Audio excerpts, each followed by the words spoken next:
Should you convert your traditional IRA or 401k to Roth IRAs or 401k? That's a question you have to answer, but here's how we did it. My wife, as you know, retired at the end of 2025. And like you, we're on our 50s and 60s. You know, we all had started in traditionals. So traditional IRA, traditional 401ks. But that window when you retire might be the best time to convert those traditionals to Roths. The benefit of the Roth, whether you know it or not, is you don't have to take required minimum distributions when you're 73 or 75. You don't even have to touch the money ever. Now, the downside of converting is you have to pay the tax on what you convert today versus if you wait till you take your RMDs, you have to pay the tax then. But think about it.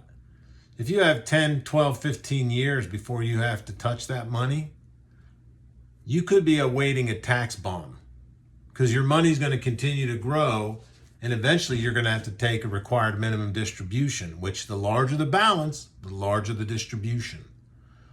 So what we decided to do is in this window where we lost my wife's salary, I still work, we decided we're going to convert from traditional IRAs to Roth up to the top of the tax bracket my salary falls in. So we're not going to go over to up our tax bracket. We're going to go to the top of that tax bracket every year until we can try to get that traditional balance down. Again, the downside is you have to have the money to pay the tax when you convert, because you don't want to have the tax taken out of the amount you convert, because then you lower the amount you put into the Roth and you lose that compounding. So you need to think about that. The other thing is if you're on Medicare, as you know, the higher your taxable income, the higher your IRMAA is, IRMAA, which we'll talk about that in another video.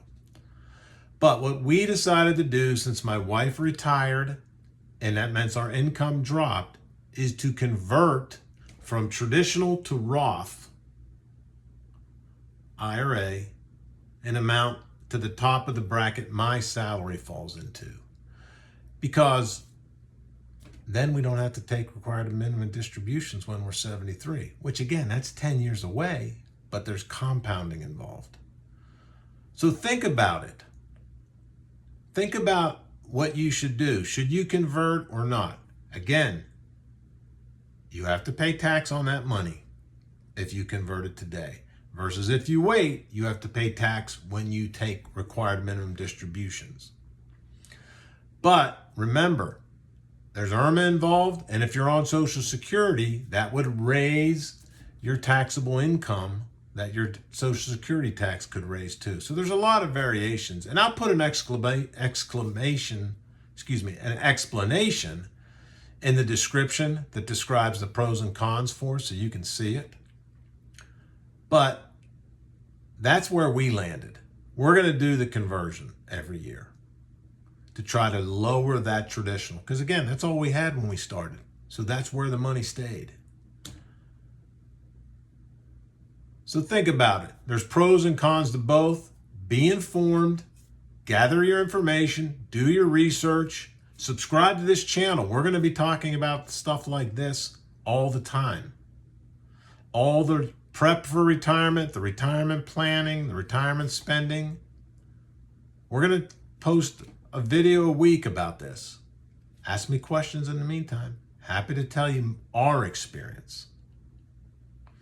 Everybody's situation is different. We decided to convert. You decide what's right for you. Again, look in the description. We'll talk about it. Ask me questions. We'll talk about it. But hey, we're all in this together. Stay level-headed.